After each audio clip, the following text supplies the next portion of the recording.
Assalamualaikum warahmatullahi wabarakatuh. Salam satu Malaysia, salam perpaduan. Kita ke udara pada malam ini untuk membicarakan isu-isu semasa. Jadi malam ni TikTok kita masih lagi diganggu, kan? Kita pun dipahamkan salah seorang daripada pekerja TikTok yang menjaga TikTok di sini daripada PAS, nampak gayanya senang betul dia penetrate. Dah beberapa kali kita punya TikTok diganggu, dan malam ni saya terpaksa live menggunakan TikTok orang lain. Saya terpaksa live menggunakan TikTok orang lain. Macam tak ada follower je komen TikTok ni. Okey tuan-tuan, tajuk yang kita pilih untuk kita bicarakan pada malam ini sebagai mukadimah ialah kenyataan yang telah pun dikeluarkan oleh ahli parlimen daripada Tenggara, saudara YB Manzri. YB Manzri tuan-tuan hari ini telah membangkitkan dalam parlimen dan di pick up oleh Datuk Seri Ahmad Maslan, Susah Agung UMNO, berhubung dengan pertanyaan beliau. Seperti mana yang telah tular, semua orang dah tahu tentang kertas siasatan ataupun siasatan pihak SPRM terhadap Hakim Datuk Nazlan. Hakim Datuk Nazlan ini, saudara, Nazlan Ghazali adalah merupakan hakim yang mengendalikan kes SRC International. Beliau telah melakukan pelanggaran yang boleh membawa kepada pendakwaan di bawah Seksyen 220 kerana beliau telah menjatuhkan hukuman tanpa mengikut peraturan dan perlembagaan. Jadi saudara,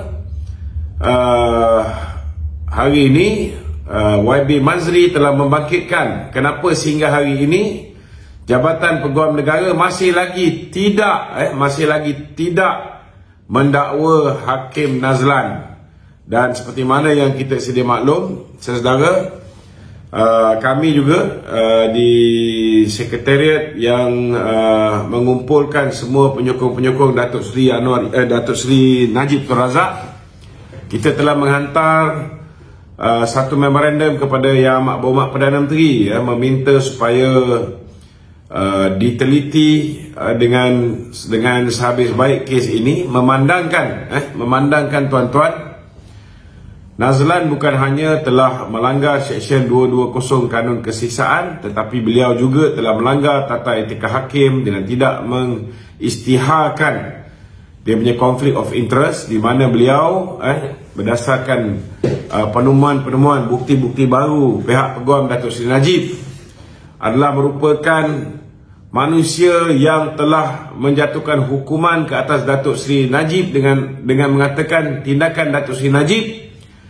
menubuhkan SRC International itu sendiri menunjukkan niat beliau yang tidak baik. Itu ada dalam judgement, ada dalam judgement Hakim Nazlan dalam menghukum Datuk Najib. Padahal tuan-tuan, berdasarkan maklumat terkini, Hakim Nazlan lah yang terlibat bersama dengan Maybank. Beliau pada ketika itu merupakan Company Secretary Maybank, General Counsel Maybank dan Head of Corporate and Legal Affairs Maybank. Beliau terlibat dalam usaha Maybank mencadangkan supaya 1MDB menubuhkan SRC dalam usaha untuk mendapatkan pinjaman bagi mereka mengadakan usaha sama cari gali minyak di Argentina dan juga di Turkmenistan, tuan-tuan. Jadi ini apa? Bukan cari gali dengan Petro Saudi, tetapi pembelian untuk meminjam daripada Maybank untuk pembelian stesen jana kuasa, stesen jana kuasa yang dimiliki oleh Kroni Tun Dr. Mahathir Ananda Krishnan, iaitu Tanjung Holding, Tanjung Holding Energy, tuan-tuan. Jadi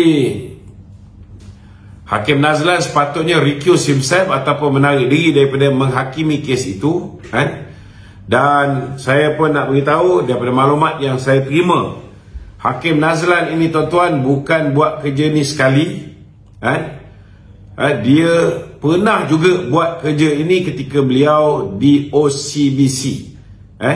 Ada satu kes di mana pihak tertentu telah menyaman OCBC dan beliau pernah bekerja di OCBC. Pihak ini telah berjaya menang di mahkamah tinggi, tak silap saya, menang saman, dan telah diminta pihak OCBC untuk membayar kepada pihak tersebut. Namun tuan-tuan, namun apa yang berlaku saudara,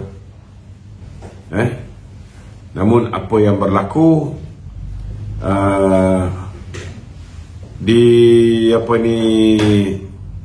Mahkamah Rayuan, Hakim Nazlan yang membacakan keputusan, Mahkamah Rayuan telah reverse keputusan itu, dan akhirnya ianya menyebabkan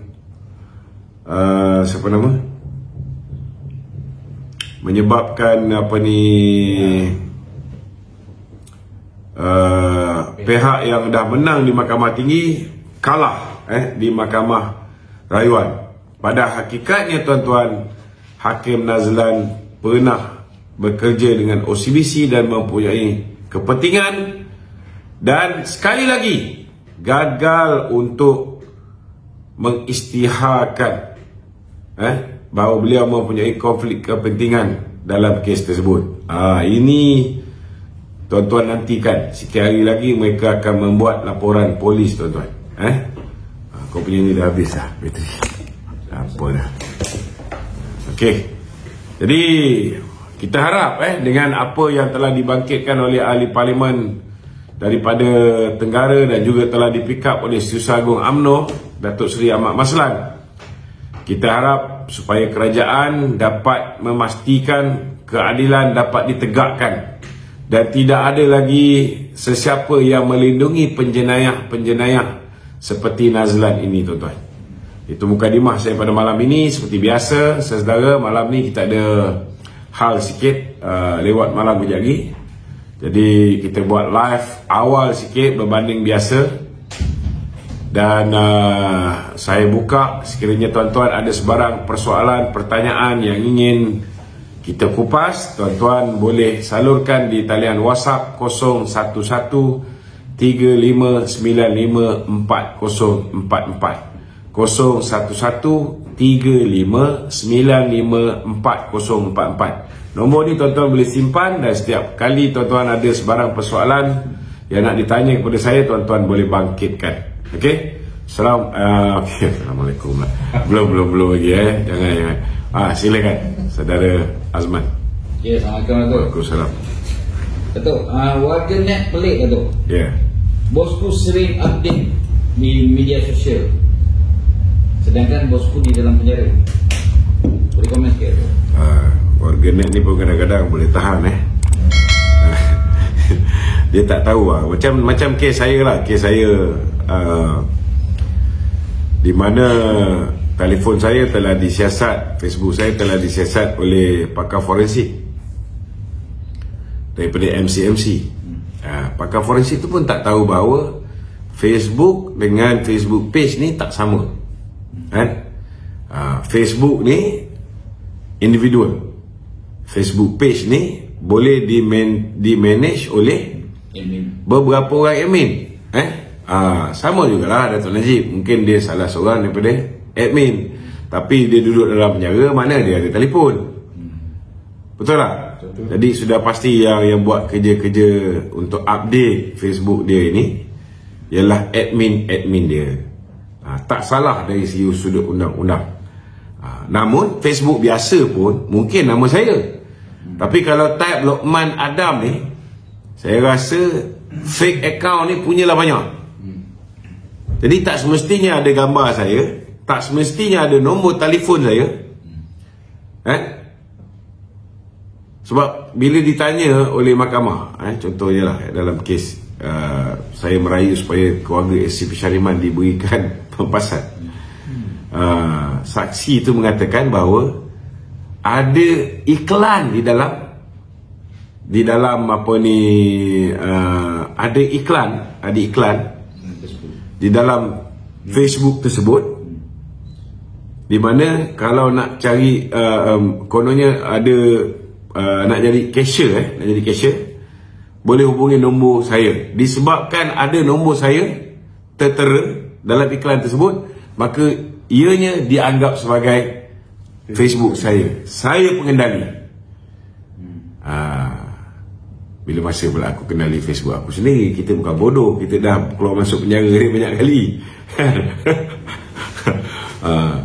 Itulah kualiti pakar yang kita ada. Amat menyedihkan lah. Jadi nak beritahu dengan para netizen, tak payah nak pelik. Dato' Najib duduk dalam penjara, Facebook tak ada, apa pun tak ada. Tapi orang lain boleh update, boleh update kenyataan dia dan sebagainya, ataupun boleh daripada masa ke semasa benda yang dia rasa ada kaitan isu tu dengan Dato' Seri Najib, dia boleh masukkan supaya ianya dapat disebar luas. Sila jemput. Okey.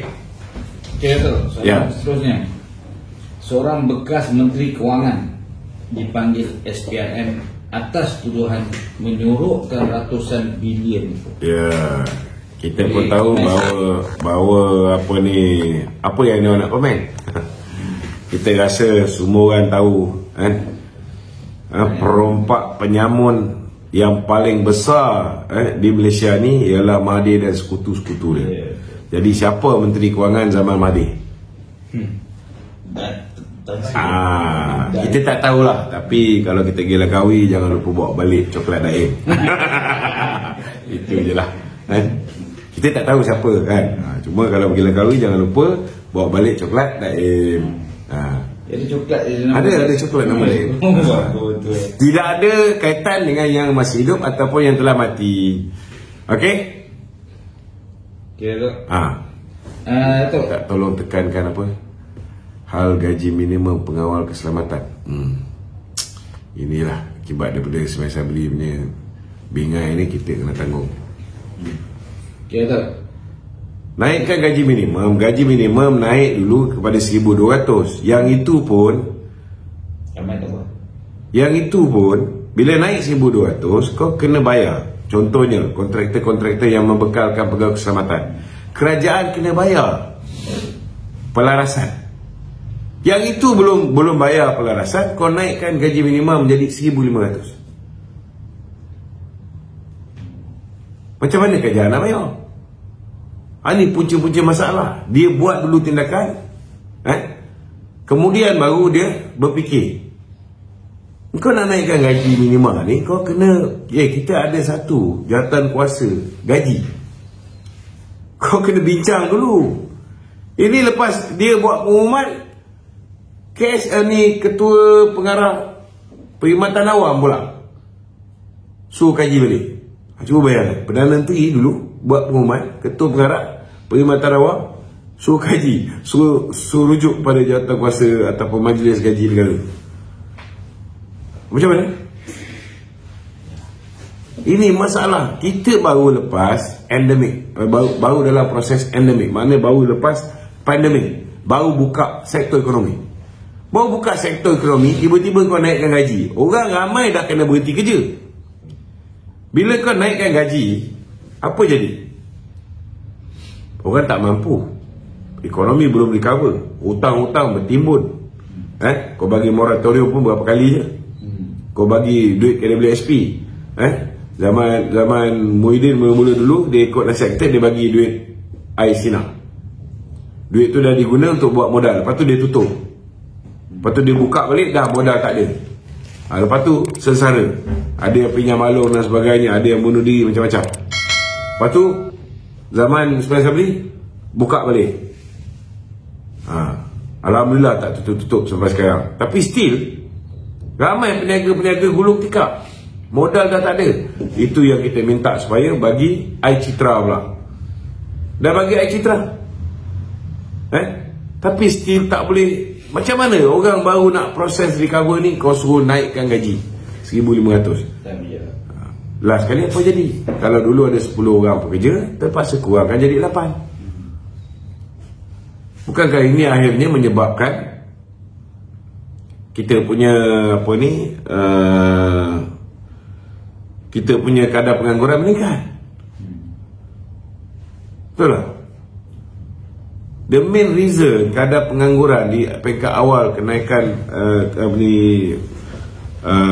Ismail Sabri menjadi Perdana Menteri, kadar pengangguran itu menurun sikit kerana dulu kita tutup sektor ekonomi. Bila time dia jadi Perdana Menteri, kita buka sektor ekonomi. Kita tengok apa jadi dengan pertumbuhan ekonomi di Indonesia. Indonesia bila berlaku pandemik, perkara pertama yang dia buat, dia hapuskan gaji minimum.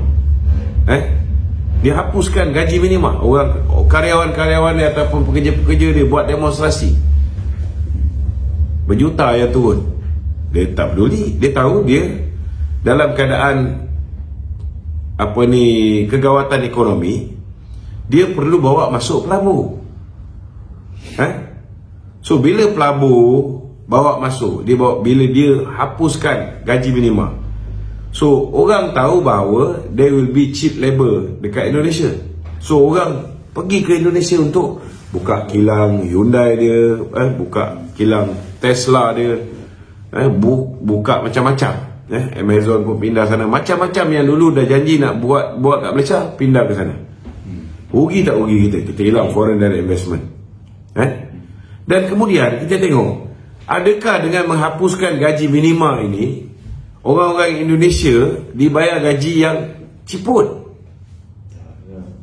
Tak juga. Kita tengok pekerja-pekerja kontrak kita yang dulu bekerja dengan kita, mereka hari ini sudah balik ke Indonesia, bekerja dengan Indonesia. Maknanya apa? Before this, dia orang sanggup menyambung nyawa, naik kapal tongkang dan sebagainya untuk datang ke Malaysia kerana gaji di Malaysia lumayan. Sekarang kalau gaji dekat sana pun lumayan, dia nak datang sini buat apa? That's why kita ada masalah bekalan buruh.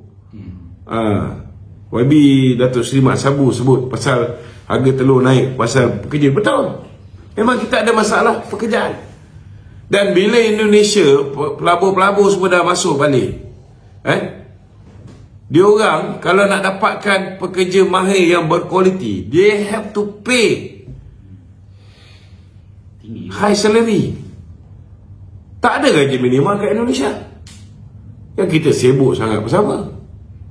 Patut kita kena buat, kita kena train kita punya pekerja-pekerja menjadi pekerja mahir, yang orang berebut nak ambil mereka bekerja.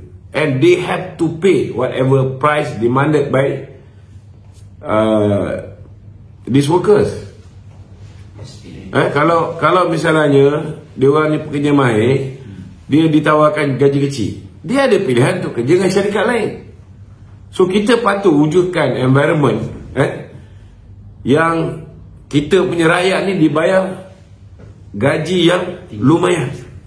Bukan kita naikkan gaji minima, kita paksa orang yang tak berapa cerdik, yang tak berapa mahir, yang tak tahu nak buat apa, yang clumsy, semua terpaksa dibayar minimum 1,500. That's not the way. Ini kena faham. Habis, apa akan jadi dengan orang-orang kalau misalnya kau boleh dapat, contohnya orang ada diploma, first tak kerja ada biasa 1,800, tapi kalau dah kerja tak ada.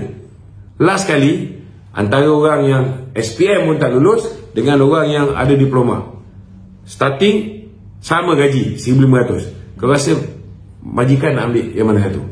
Mesti dia ambil yang educated, dia ambil yang kualiti lebih sikit.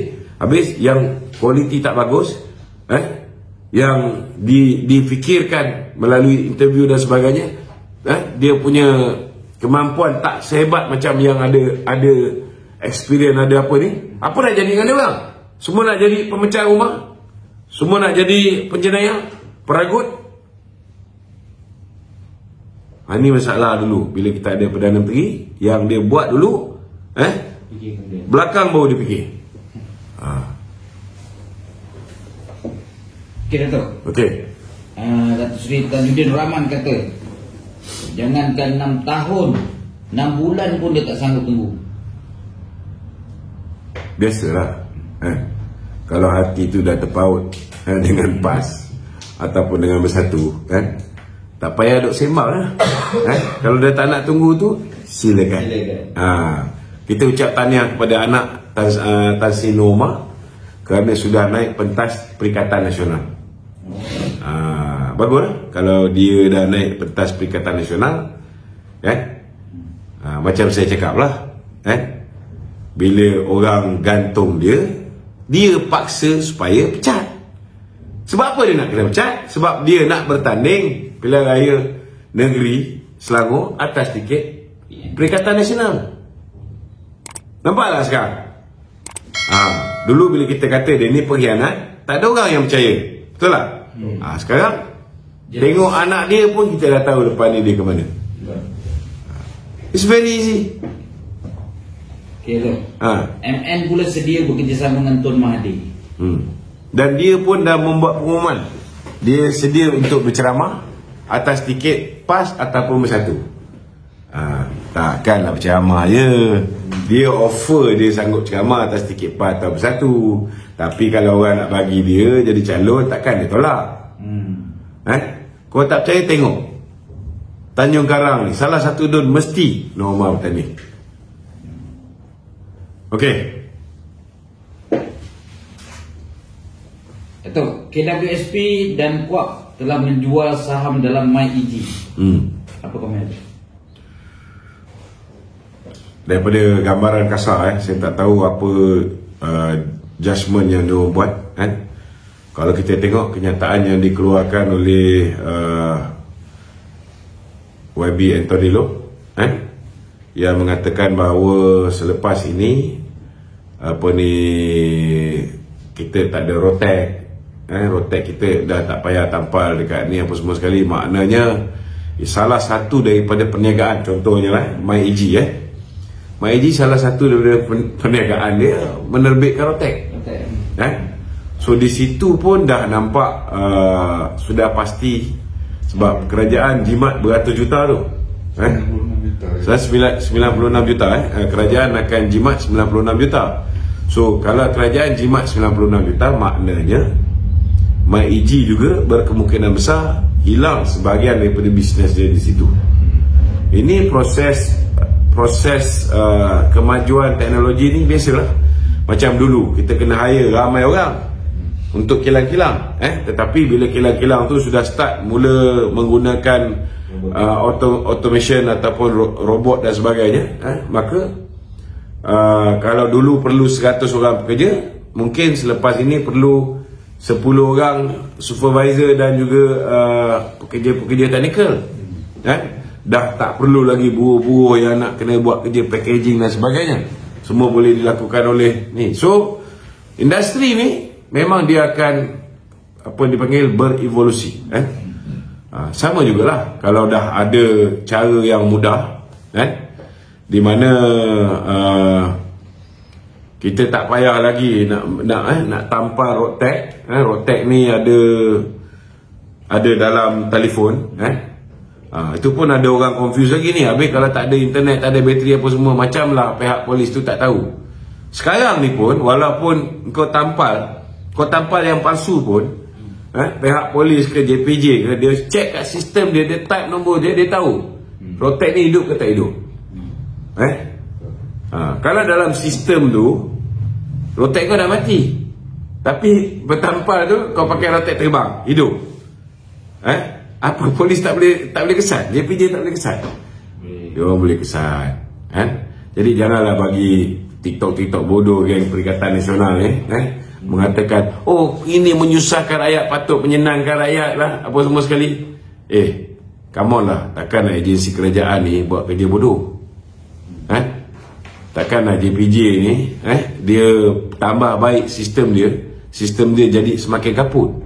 Sudah pastilah bila dia buat penambahbaikan, dia dah kaji semua sekali elemen-elemen ni. Ini nak kena jelas. Okey? Kira tu, MPDAP Shelina Abdul Rashid mengatakan bahawa potong peruntukan akan menjejaskan keyakinan rakyat kepada kerajaan. Dia nak buat macam mana?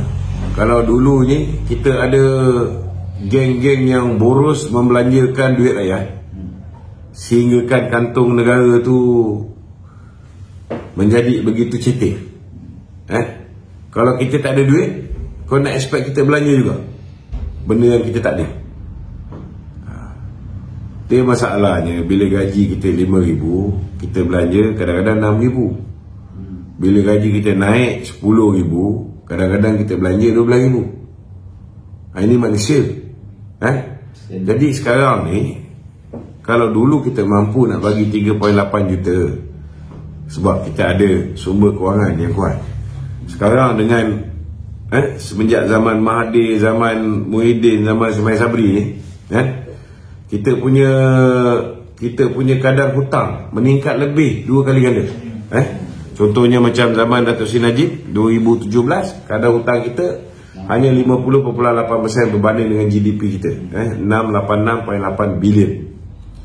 Sekarang kalau ikut kenyataan YB Rafizi, hutang kita dah 1.5 trillion. That is more than double. So macam mana nak tambah hutang dan akhirnya menyeksakan generasi mendatang? Sebenarnya memang kita kena berbelanja. Kita tak nafikan to go out from this economic crisis, we got to spend. Bila kita spend, kita ada kecairan di pasaran. Tapi kita tidak duduk dalam kerajaan.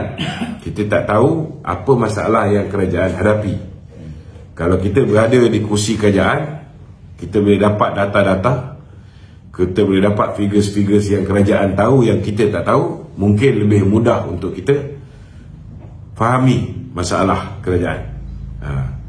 That's why saya cukup bimbang bila mana contohnya hari ni, kalau kita lihat di bawah ni, rakyat nakkan supaya KWSP ni dibenarkan pengeluaran bersasar. Sebenarnya yang menjerit kebanyakannya memang betul tak dinafikan. Kebanyakannya ialah orang-orang yang tak ada pun duit dalam KWSP ni pun ada juga yang menjerit. Dan bila sesi libat urus Datuk Seri Ahmad Maslan, Timbalan Menteri Kewangan, 12 session yang dia buat tak ada langsung. Kau nak pergi mana? Tidak ada langsung apa ni perkara yang berbangkit berhubung dengan nak suruh keluar duit KWSP.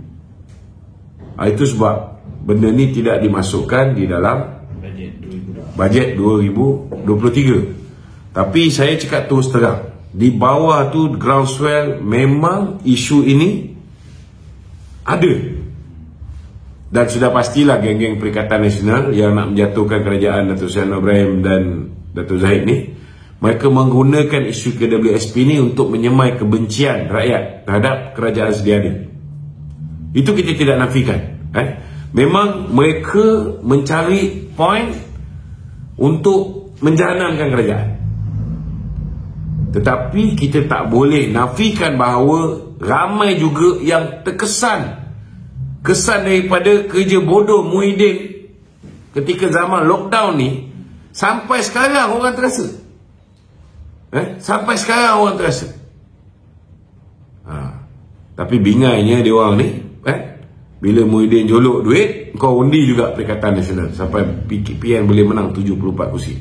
Kau lupa apa yang Muhyiddin buat pada korang sampai korang tak boleh bagi makan anak bini secara sempurna. Jadi kita minta supaya kerajaan kena explain kenapa kita boleh bagi KWSP kali pertama, kenapa berat nak bagi KWSP kali kedua, tetapi last kali terpaksa juga bagi kerana kesan tu masih lagi parah. Dan hari ini kenalah keluarkan data-data berapa orang sebenarnya yang masih ada duit dalam akaun kedua. Sebab tahun lepas, untuk yang saya faham, 81% pencarum ni akaun kedua dia tak sampai RM1,000. So kau nak keluar RM10,000 macam mana kalau akaun kedua tak sampai RM1,000 kan?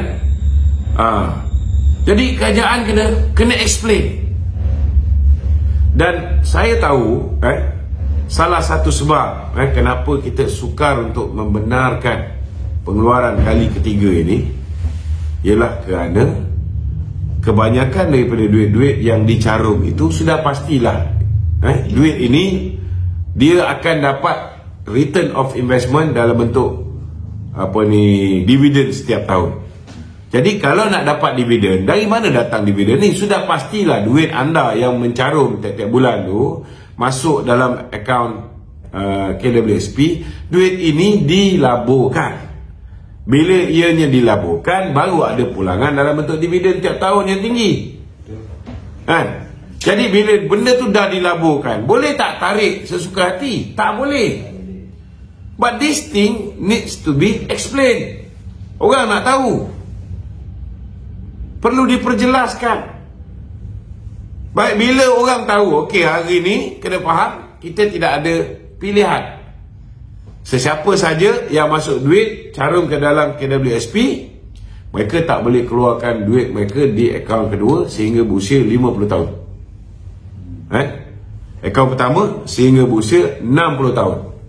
Ini pun saya rasa kerajaan kena fikir juga. Sebab umur pencen 55. So kalau dia dah pencen 55, umur dia 55, 56, 57, 58, 59 sampai 60 baru dapat duit KWSP ni, dia nak makan apa? Silap dah jalan. Silap-silap dia stres, tak ada pendapatan, nak dapat kerja. Orang mesti ambil orang muda yang gaji pun murah dan sebagainya. Stres-stres, mati lagi cepat. Tak merasa duit KWSP. Yang dapat bakal suami kepada isteri dia. Betul tak? Ini kena ambil kira juga. Ini kena ambil kira juga. Saya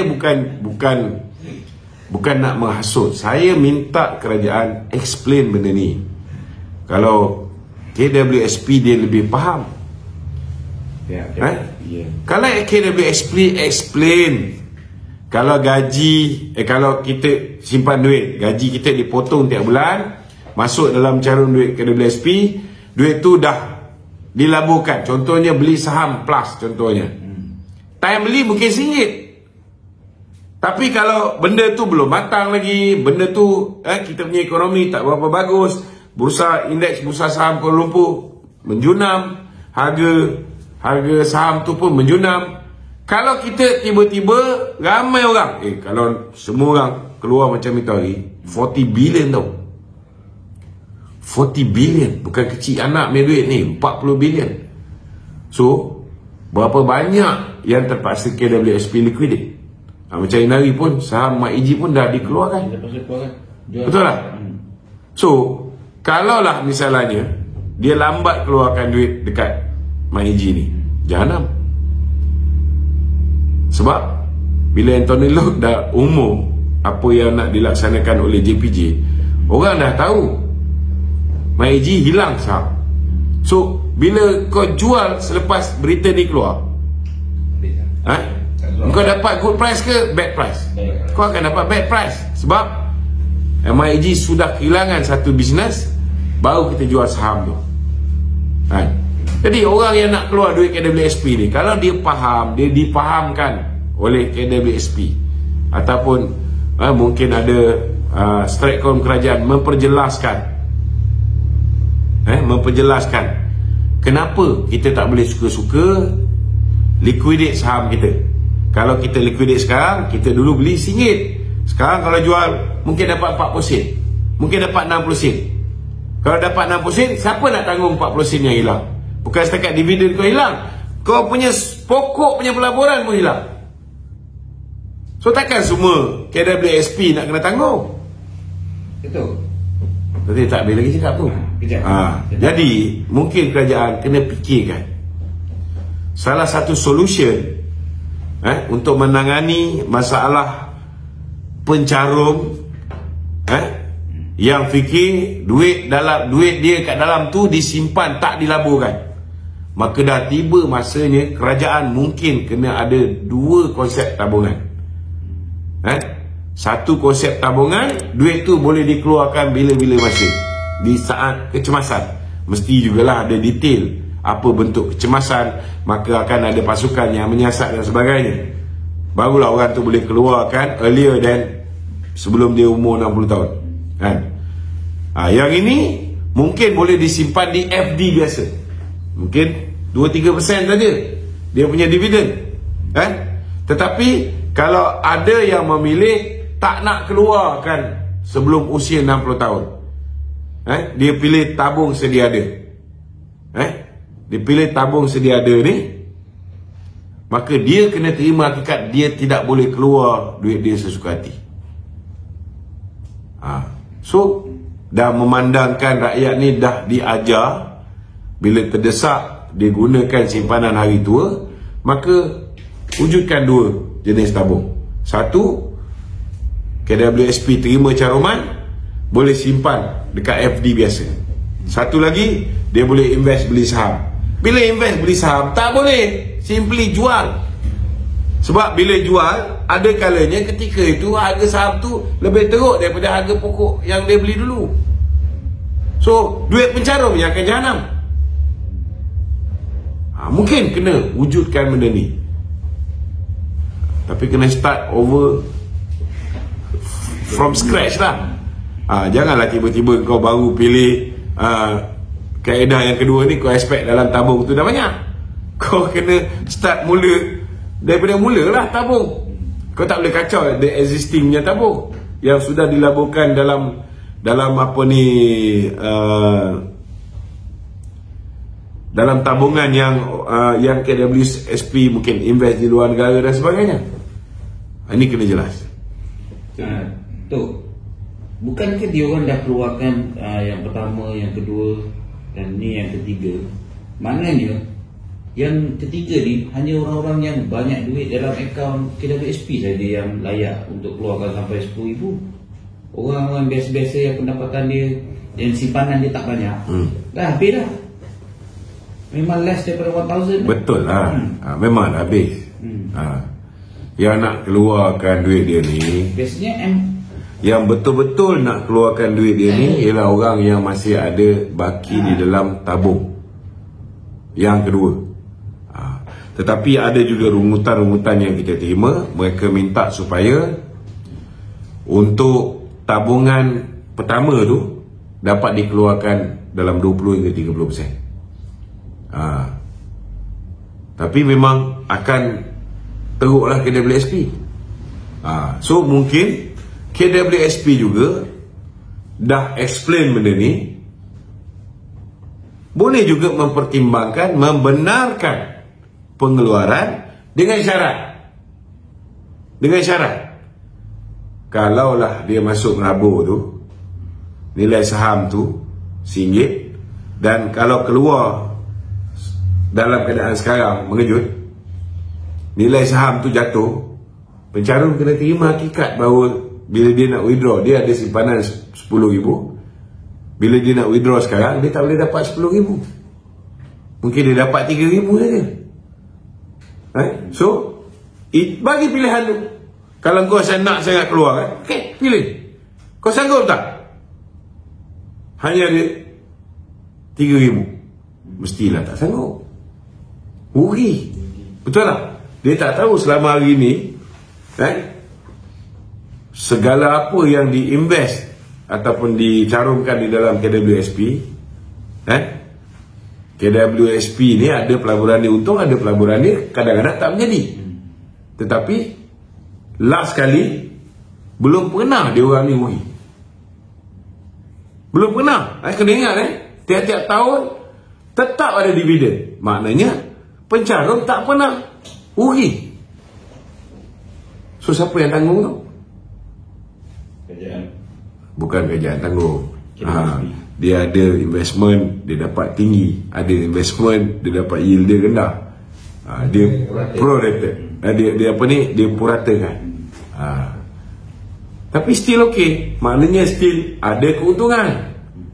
Tapi kalau kau dah banyak kali asak untuk keluar duit sebelum pada waktu yang tidak sesuai, maka takut lepas ni makan pokok, tidak ada keuntungan dilaporkan, kerugian. Kita tak nak benda tu berlaku.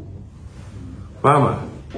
Tu kita tengok komen-komen itu dia orang banyak menyatakan kenapa kerajaan nak tahan ni duit sendiri. Itulah itu sebabnya problem dia sekarang ni, kefahaman orang tentang duit yang dia carumkan tu, dia ingat kerajaan ni macam bank, simpan duit saja. Dia ingat KWSP ni simpan duit. Kalau simpan duit dekat bank, maksimum kau boleh dapat berapa interest rate? 2%, 3%. Betul tak? Zaman Datuk Najib tu sampai berapa? 12% pun ada KWSP. Jadi mana datang yang lebihan 9% tu? Mana datang? Sebab kita invest bukan hanya dalam fixed deposit. Kan adalah duit, contohnya kan cash flow, ada yang disimpan dalam fixed deposit, boleh dikeluarkan bila-bila masa. Tetapi yang nak dapatkan dividen tinggi untuk coverkan bisnes yang tak menjadi apa semua sekala, kebanyakan yang return of investment tinggi ni pelaburan luar negara. So kau tak boleh simply keluarkan. Tapi benda ni tidak di-explain oleh KWSP ataupun kerajaan. Dia kena explain supaya orang faham. Sekiranya lah dibenarkan kali ketiga ni kan, jadi adakah benda ni mampu untuk membantu mereka ni dalam jangka masa yang panjang? Tak boleh. Dia short term punya. Semua ini adalah langkah-langkah short term. Short term 3 bulan 4 bulan kau ada kuasa membeli lebih sikit, ataupun kau ada kuasa, kau boleh settlekan tunggakan. Tapi banyak salah guna tu, dia pun respon je. Dia macam ni lah. Kita tak boleh kata semua orang salah guna.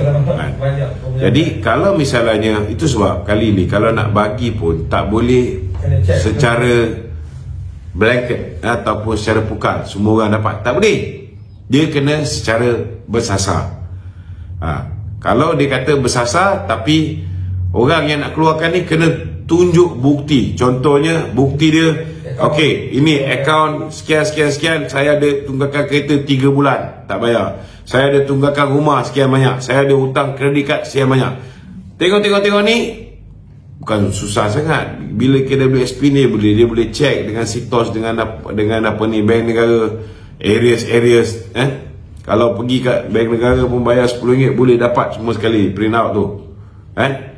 Ataupun siapa yang nak mohon, print out siap-siap dekat bank negara, bagi kat KWSP. Ada bukti. Itu cara yang betul. Itu lagi mudah kerja, lagi cepat KWSP boleh luluskan. Okey tu. Sekarang ni adakah wajar kerajaan membenarkan tu? Sebab yang bagi saya, kalau bersasar, kita kena tengok juga kedudukan kewangan KWSP ni. Masalah kedudukan kewangan KWSP ni, KWSP saja yang tahu. Tapi kalau dia orang berdiam, ianya tak menyelesaikan masalah. They got to explain to the public why they cannot get back their money. Dia anggap ini, kenapa kita tak boleh dapat balik duit kita dikala kita tengah susah. Dia tak faham bahawa duit dia ni dah dilaburkan. Kalau dia tarik balik duit dia sekarang ni, modal dia tu ditarik balik sekarang, dia mungkin tak dapat modal pokok yang dilaburkan. Dia mungkin rugi. Kalau misalnya dia orang insist nak juga, maka mungkin sekarang ni dah tiba masanya lepas explain, bagi pilihan. Sanggup tak pencarum tu tanggung juga kerugian, dan bukan KWSP yang tanggung. Masa tu semua orang tak nak keluarkan duit. Dalam keadaan ni kan, adakah isu KWSP ni akan menampakkan keburukan pada kerajaan sekiranya kerajaan tak bagi? Dia macam ni lah.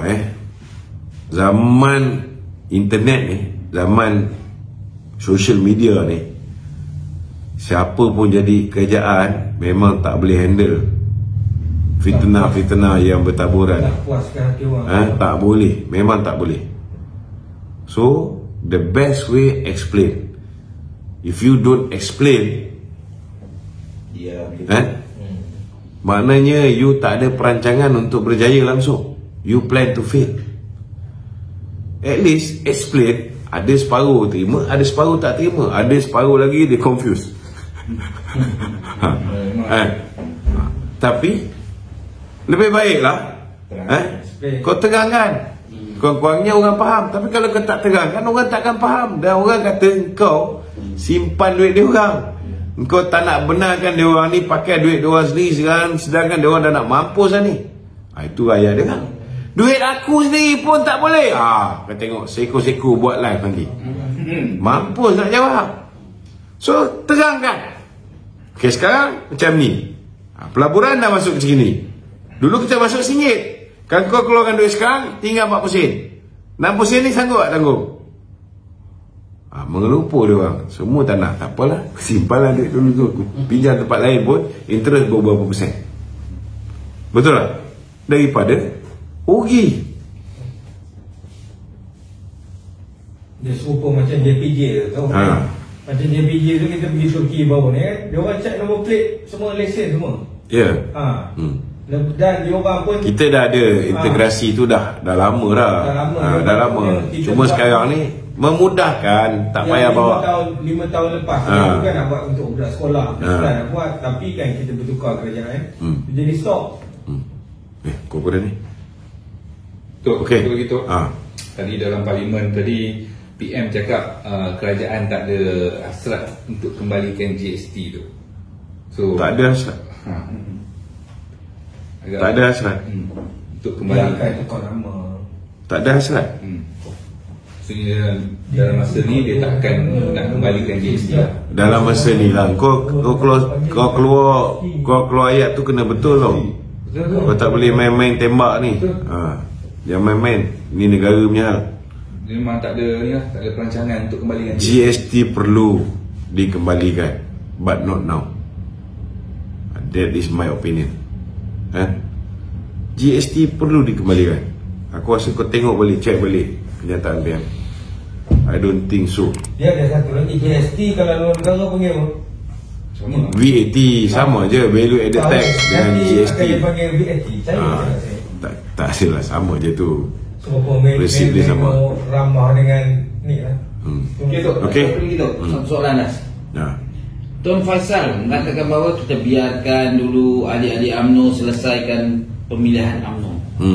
Dan kita lihat pihak mana yang akan menang. Yang menyokong Datuk Seri Ahmad Zahid Hamidi, yang mengangkat Datuk Seri Anwar Ibrahim jadi Perdana Menteri, atau yang menolak kepimpinan Datuk Seri Ahmad Zahid Hamidi. Lepas tu dia kata insya-Allah lepas pemilihan, lepas pemilihan kita akan cari orang yang satu agenda dengan dia. Cuma dia tak cakap kan. Ada satu golongan yang bersetuju Anwar Ibrahim jadi Perdana Menteri dan bentuk kerajaan dengan Pakatan Harapan. Yang dia tak sebut, geng-geng yang lawan Zahid Hamidi adalah golongan yang nak mengangkat Muhyiddin Yassin menjadi Perdana Menteri. Yang tu dia tak sebut. Tapi dia kata selepas pemilihan kita akan cari orang yang satu agenda dengan dia. Dengan geng-geng Anwar Musa semua sekali. Maknanya orang yang nak angkat Anwar Musa menjadi Muhyiddin menjadi Perdana Menteri. Jadi kita kena cerdik. Kita pun tahu dia orang ni dah tak rahsia lagi. Kalau sebelum ni pemimpin PN dalam ceramah dia kata kita ada Khairi Jamaluddin, kita ada Isyamuddin yang akan mengambil alih pucuk kepimpinan UMNO. Haji Adi pun cakap benda yang sama. Kita ada Isyamuddin sedang mengusahakan untuk mengambil alih pucuk kepimpinan UMNO. Begitu juga Tuan Ibrahim Thomas pun cakap benda yang sama. Baru ni semalam masa perasmian Dewan Rakyat, majlis perasmian pembukaan parlimen, kita tengok Isyamuddin pun dah ambil gambar dah siap lah dengan geng-geng PN ni. Jadi kita pun tahulah mereka akan letak calon-calon untuk pemilihan UMNO. Mereka pun bekerjasama dahsyat ni. Kita tengok Khairi Jamaluddin pun dah dapat tempat dalam apa, Hot FM sebagai DJ. Kita tengok sok khabar yang Johari Gani kuasai pun semua memberikan tempat kepada puak-puak yang kena buang, macam Khairi Jamaluddin, macam Nur Omar dan sebagainya. Dia orang ada concentrated effort untuk ambil alih parti, sebab dia tahu dia dah tak boleh ambil alih jawatan presiden, dia tak boleh ambil alih jawatan timbalan presiden. So target dia orang ni, dia Hasni, apa ni, geng-geng dia orang, Mazli Khalid dan sebagainya, target dia ialah nak menang jawatan naib presiden, target dia nak menang jawatan ketua pemuda, ketua wanita, ketua puteri. Dia nak semua letak orang dia. Kemudian Majlis Kerja Tertinggi UMNO, dia nak pastikan yang akan hadir daripada 49 orang yang terdiri daripada ahli Majlis Kerja Tertinggi UMNO, daripada presiden sampailah ahli MT lantikan, kurang-kurang 2/3 dengan mereka. Jadi mereka boleh buat undi tak percaya ke atas Datuk Zahid dan juga Tok Mat Hassan, dan dia boleh letak dia punya naib presiden paling kanan untuk menjadi pemangku presiden. Dan sebagai pemangku presiden, sebab dah diberikan kuasa kepada ketua Barisan Nasional ataupun pengurusi Barisan Nasional ni, boleh bila-bila masa bawa 30 orang MP termasuk Datuk Zahid ni, boleh dibawa untuk menyokong Muhyiddin menjadi Perdana Menteri. So tak apalah, biarlah perwakilan decide sama ada mereka nak Anwar menjadi Perdana Menteri ke, mereka nak Muhyiddin jadi Perdana Menteri ke, let them decide. Cuma aku nak ingatkan satu lah, kena faham kenapa kita pilih untuk bersama dengan Anwar. Kita pilih untuk bersama dengan Anwar sebab kalau kita bersama dengan Perikatan Nasional, UMNO hanya akan menang, UMNO sekarang ni menang 26 kursi. So kita boleh bertanding 26 kursi tu. 74 kursi yang PN menang, kita tak boleh lawan, kita tak boleh bertanding. DAP menang 40 kursi, tapi 40 kursi yang DAP menang tu tak ada satu pun kursi yang UMNO tanding. So dia tak kacau kawasan kita. Yang mungkin kacau sikit PKR berapa kursi dia bertanding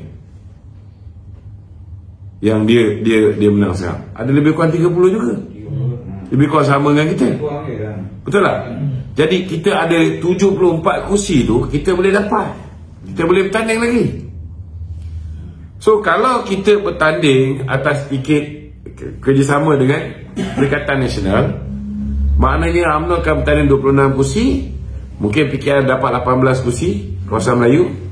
Daripada 18 kursi kawasan Melayu tu, mungkin sebahagian diambil oleh Perikatan Nasional, mungkin 5 dapat kat kita. So kita akan dapat 5 campur 26, 31. UMNO ada 191 bahagian. So yang 160 bahagian ni nak buat apa? Tutup, gulung tikar atau jadi baruah pada Muhyiddin, untungkan parti dia. Kalau kita tengok geng-geng YB TikTok bangang memang dia kata, oh kita sanggup bekerjasama, nak kita jadi kuda tunggangan pula kepada PH. Dia kata hakikat dia tidak. We will be given better chances untuk kontes lebih banyak seats kalau kita bersama dengan PH berbanding kalau kita bersama dengan PN. PN target group dia kawasan Melayu, sama dengan kita. Baik apa ni, Bersatu, baik PAS, dia kejar target group yang sama. Ini kita kena faham. Kenapa saya kata kita mempunyai peluang untuk bertanding lebih banyak kursi berbanding dengan kawan-kawan Pakatan Harapan di kawasan Melayu? Sebabnya dia orang akan tengok kursi, contohnya di situ PN menang. Okey, siapa yang akan mewakili kerajaan perpaduan ni nak lawan dengan PN untuk election akan datang? Orang yang dapat undi nombor 2 terbanyak. Dan kalau orang yang dapat undi nombor 2 terbanyak, kita mempunyai potensi, BN mempunyai potensi untuk bertanding lebih banyak kursi. Sebab kita ada banyak nombor 2. Okey tuan-tuan, saya perlu bergegas ke tempat lain. InsyaAllah besok kita akan sambung macam biasa. Assalamualaikum warahmatullahi wabarakatuh. Minta tolong